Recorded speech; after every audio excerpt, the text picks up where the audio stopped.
Looking at the topic, it says National Education Policy 2020 and Youth. So before I talk about the topic, the aspect that the madam has asked, I wanted to ask all of you, what do we mean by youth? युवा किसे कहते हैं? अगर हमें राष्ट्रीय शिक्षा नीति की बात करनी है, तो युवा हम किसे कहेंगे? Who should be called as a youth? Do you have any idea? Is age qualifying someone to be a youth, or is there more associated to being qualified as youth? Sorry? Perspective towards life.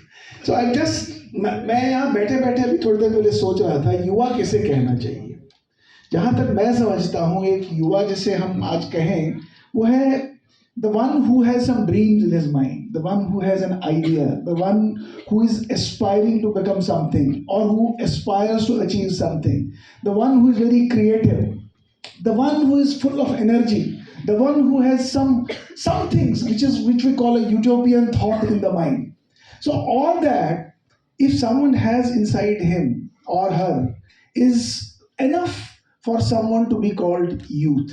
Now, ये जो राष्ट्रीय शिक्षा नीति है, it has actually touched that aspect. How we can create that youthfulness, जिस youthfulness की मैं बात कर रहा हूँ, वो youthfulness कैसे create की जा सकती है? आज सबसे बड़ी जो चुनौती हमारी शिक्षा के सामने थी, वो है कि हम knowledge intensive बहुत ज़्यादा थे. यानी what to learn was the most important aspect that the education was focusing on. लेकिन how to learn was somewhere missing in the entire educational ecosystem. और ये बचपन से ही हमारे अंदर जो ये aspect develop होना चाहिए था, ये develop नहीं हो पा रहा था. और एक formative stage से जब बच्चे आगे निकल जाते थे, तो उसके बाद उनके सामने वो dimension ही मिस हो जाता था. जो हमारी शिक्षा नीति है, इसने एक बहुत बड़ा टेक्टोनिकल शिफ्ट अपनी पॉलिसी के थ्रू हमारे सामने लाया. वो ये है कि जो हमारा फॉर्मेटिव स्टेज की एजुकेशन है, यानी 5+3+3+4 वाला जो पार्ट है, इसमें एक बहुत बड़ा शिफ्ट लाया. हम लोग अप टू 10th क्लास एक सिंगल ब्रश से पूरी एजुकेशन को पेंट करते थे, लेकिन अब उस एजुकेशन को इस नई शिक्षा नीति ने एक सेगमेंट्स में अलग अलग ट्रीट करने का एक प्रोसेस बनाया. यानी जो पहले 5 साल बच्चे के हैं वो बड़े इंपॉर्टेंट हैं to set the foundation of how that child will think, how that child will respond, how that child will emotionally react to certain situations, how that child will analyze certain things. So उस process में learning by doing is something very important. Now what this education, new education, राष्ट्रीय शिक्षा नीति ने जो अभी हमारे सामने जो मॉडल लाया है, उसमें right from the elementary education किस तरह से हम स्किल्स को एजुकेशन के साथ इंटीग्रेट करें, किस तरह से हम वो जो होलिस्टिक एस्पेक्ट है एजुकेशन का, उसमें स्किल के कंपोनेंट को भी कैसे जोड़ें, ताकि जैसे जैसे बच्चे आगे बढ़ना शुरू हो जाएं वो self reliant, self empowered feel करना शुरू करें. और जैसे जैसे वो आगे बढ़ना शुरू करेंगे वैसे वैसे नए वोकेशंस को, नई टेक्नोलॉजीज को, नए वर्क के काम करने के तरीकों को शिक्षा के अंदर इंटीग्रेट किया जाए. तो ये जो नई शिक्षा नीति है, इसमें जो यूथ्स की एक एस्पिरेशन थी कि किस तरह से हम एक स्टेज के बाद एम्पावर्ड फील करें, हम सेल्फ डिसाइसिव बने, हम अपनी सोच से कुछ नए आविष्कार करें, नई चीजों को जन्म दें, पॉसिबिलिटीज को, संभावनाओं को हम क्रिएट करें. वो जो एस्पेक्ट्स पुरानी शिक्षा में हमारे को मिस होते थे, वो एस्पेक्ट्स आज इस नई शिक्षा नीति ने इनकॉर्पोरेट किए हैं. 50 से 60% ऑफ जो आज सर्वेज मार्केट में आते हैं, वो कहते हैं कि 60% से ज़्यादा युवा जो हैं, जब वो कॉलेज से ग्रेजुएट होकर निकलते हैं, वो अनएम्प्लॉयबल हैं. उसका सबसे बड़ा कारण ये है कि we have not integrated the applied method of teaching as well as with the conceptual method of teaching. So ये जो नई शिक्षा नीति है, ये उस एस्पेक्ट को प्रमोट करने की कोशिश कर रही है. एक बहुत बड़ा इंपॉर्टेंट एस्पेक्ट, जैसे अभी हमें बताया गया, मल्टी डिसिप्लिनरी है. यानी स्टूडेंट्स को चॉइसेस रहेंगी अपने सामने, वो किस एरिया को चूज करना चाहते हैं, किस एरिया को परस्यू करना चाहते हैं. They can take in the same line and choose different subjects, और they can move into multidisciplinary and choose subjects from different aspects of the education.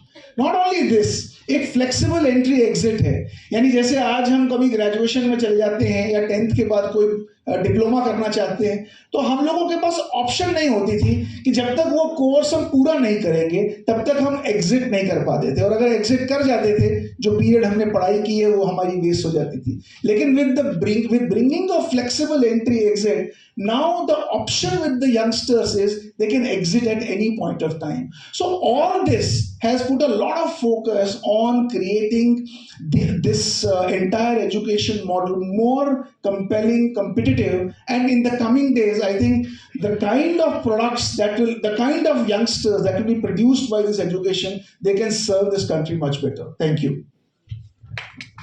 Dimensions of education. I need to ask two sub-questions in this. First one would be the teachers would be the same, the buildings would be the same, and the medium of education that they have been imparting has been going on for more than 20-30 years. So how much does this education policy actually brings in a change in the field of education and in the process of knowledge transmission? And the second would be, we see a lot of companies coming into colleges with a minimum criteria of at least 60% or 50%. So how much this would actually impart the skill point of view which the other people were talking about? अगर आप राष्ट्रीय शिक्षा नीति, पहले तो राष्ट्रीय शिक्षा नीति को समझने की जरूरत है. राष्ट्रीय शिक्षा नीति में करिकुलम में और सिलेबस में बहुत फर्क है. राष्ट्रीय शिक्षा नीति एक डायरेक्शनल डॉक्यूमेंट है जो हमें बताता है कि पिछले कुछ दशकों में जो भारत के अंदर शिक्षा जिस प्रकार से हमें मिली है उसमें किस प्रकार के अनुमोदन होने चाहिए जिससे भारत आने वाले कुछ वर्षों में अपने आप को विश्व पटल पर एक बहुत ही समग्र और बहुत ही स्ट्रॉन्ग देश के रूप में देखेगा. और उसमें बहुत सारे आयाम हैं. एक आयाम है कि लैंग्वेज, अगर हम देखें मदर टंग को और 3 लैंग्वेज फॉर्मूला को बहुत ज्यादा बल दिया गया है शिक्षा नीति में, और उसका कारण यह है कि हर एक व्यक्ति, आज हमारे देश में 1.3 बिलियन लोग रहते हैं जिसमें 70% लोग रूरल बेल्ट में हैं और ऑलमोस्ट 30 to 40% लोग ट्राइबल बेल्ट्स में रहते हैं. और हमारे देश में हर 50 किलोमीटर के बाद भाषाएं बदलती हैं. तो इसलिए अगर हम टैलेंट को उभारना चाहें, जैसे आज विवेकानंद जी का जन्मदिन के अवसर पर हम ये बात कर रहे हैं, तो उन्होंने कहा था एजुकेशन का सही मतलब क्या है? It's the manifestation of the talent which is already existing inside someone. But बाधक क्या बनता है? बाधक बनता है कि आप कैसे उस टैलेंट को बाहर निकालने का प्रयास करते हैं. फिर वो आप क्वालिफिकेशंस MBA बनाइए, BBA बनाइए, BTech बनाइए, BA बनाइए, 10th बनाइए, 12th बनाइए, it doesn't matter. What matters is आप उसके अंदर के उस टैलेंट को बाहर कैसे निकालते हैं. फिर आती है लैंग्वेजेस, आप किस लैंग्वेज में उसको फैसिलिटेट करते हैं. हमने भारत में कभी इस दृष्टिकोण से देखा नहीं. जो राष्ट्रीय शिक्षा नीति है इसने भाषा को भी एक माध्यम माना जिससे अंदर के डायमेंशंस को डेवलप किया जाए, उन एस्पिरेशंस को एक रास्ता मिले, और शिक्षा प्रणाली के अंदर जो विभिन्न प्रकार की शिक्षा क्वालिफिकेशंस हैं उनके अंदर इस प्रकार के परिवर्तन हो जिससे वो परिवर्तन एक विद्यार्थी को उन एस्पिरेशंस को एक्सप्रेस करने का एक मौका दे. फिर वो इंजीनियर बनके करे या इंजीनियरिंग करके किसी और फील्ड में चला जाए. तो भारत में आज अगर आप देखें, दुनिया भर में अगर आप देखोगे ना, 50% से ज्यादा जो एंटरप्रेन्योर्स हैं, जो फॉर्च्यून 500 कंपनीज हैं, उनमें से 50% से ज्यादा कंपनीज की फाउंडेशन ऐसे लोगों ने रखी है जिनके पास कोई फॉर्मल एजुकेशन क्वालिफिकेशन नहीं थी. भारत के अंदर आज अगर देखोगे 50% से ज्यादा जितने स्टार्टअप्स हैं वो सारे के सारे IIT से निकलते हैं, क्योंकि जिस मेथड से उनको वहां पढ़ाया जाता है और जिस बैकग्राउंड से वो वहां आते हैं वहां पे उनके पास उन स्किल्स को डेवलप किया गया होता है जो आज पूरी सोसाइटी में नहीं है. तो एक तो ये चीज हमें समझने की जरूरत है कि शिक्षा नीति एक डायरेक्शनल ड्राइव है, डायरेक्शनल डॉक्यूमेंट है. चेंजेस आने वाले दिनों में आते जाएंगे. एक दिन में शिक्षा नीति देश में परिवर्तन नहीं ला सकती, परंतु जो चीज बदलनी है उस दिशा में ये डॉक्यूमेंट है. दूसरा जो आपने कहा कि उद्योग, इंडस्ट्री, आप केवल ये मत समझे कि उद्योग का कैंपस में आने से कोई बहुत बड़ा परिवर्तन होगा. जब तक कैंपस और उद्योग दोनों मिलकर ये नहीं समझेंगे कि कैंपस के अंदर क्या बदलना है। आज अगर एक टीचर उद्योग में ही नहीं जाता और ये नहीं समझता कि जिन जॉब रोल्स पर आज मेरे एक स्टूडेंट ने काम करना है, उन जॉब रोल्स के अंदर इंडस्ट्री को कौन सी चैलेंजेस एक्सपीरियंस होती हैं। आपने अभी कहा था एमबीए करके आप जाते हैं और 6 महीने बाद जॉब छोड़ जाते हैं, क्योंकि demand and challenges and difficulties of working in the job role are so high that you are not able to cope up. तो क्या एकेडमिशियन, एक इंस्टीट्यूशन आज इंडस्ट्री के अंदर जाके इस चीज को स्टडी करता है, और स्टडी करने के बाद क्या उसको अपने करिकुलम में, टीचिंग पेडागॉजी में या अपने असेसमेंट के रूब्रिक्स में क्या उसको इंटीग्रेट करता है? ये एक बहुत बड़ा महत्वपूर्ण क्वेश्चन है। तो इसलिए जब आप स्टूडेंट्स इंडस्ट्री में जाते हैं, मैंने बहुत स्टूडेंट्स को देखा है, वो इंडस्ट्री में इसलिए जाते हैं क्योंकि उन्हें 6 महीने 5 महीने की इंटर्नशिप करनी होती है। वो ये नहीं समझते या उनको ये समझाया नहीं गया होता है एकेडमिशियंस ने या इंस्टीट्यूशन ने कि why is that 6 month of internship और अप्रेंटिसशिप क्रिटिकल फॉर यू, और उसके लिए उद्योग के साथ हम किस प्रकार के समझौते करें, किस प्रकार की अंडरस्टैंडिंग बिल्ड करें कि जो 6 महीने आप इंडस्ट्री में लगा रहे हो उसमें आपकी ability to understand the challenges and how to address those challenges वो आपकी डेवलप हो। ये दोनों एस्पेक्ट्स, ये जो इंडस्ट्री वाला एस्पेक्ट भी है और अप्लाइड एस्पेक्ट भी है, ये भी हमारी राष्ट्रीय शिक्षा नीति ने बहुत सुंदर तरीके से अपने डॉक्यूमेंट में दी हुई है। तो मुझे, मैं आप सबसे ये कहूँगा, आप वो डॉक्यूमेंट अवश्य पढ़ें। ये बहुत बड़ा टेक्टोनिकल शिफ्ट है देश के अंदर, परंतु ये आसान नहीं है। इसको एग्जीक्यूट करना अपने में एक बहुत बड़ी चैलेंज है, परंतु उस दिशा में ये डॉक्यूमेंट हमें डायरेक्ट करता है। I would like to add here. Can I add here? Sure. All right. Also, see, yeah. So on 9th of January, I was listening to our Honorable Prime Minister, Mr. Modi. He was talking about India having an opportunity to become the global skill capital of the world. All right. So at India IIM, we are running Korean Center of Excellence, Japan Center of Excellence. We are not only teaching Japanese language or Korean language, we are teaching the business etiquettes. We are bringing the practitioner. Last Saturday, we were able to bring President of Reliance to teach Korean etiquettes to our students.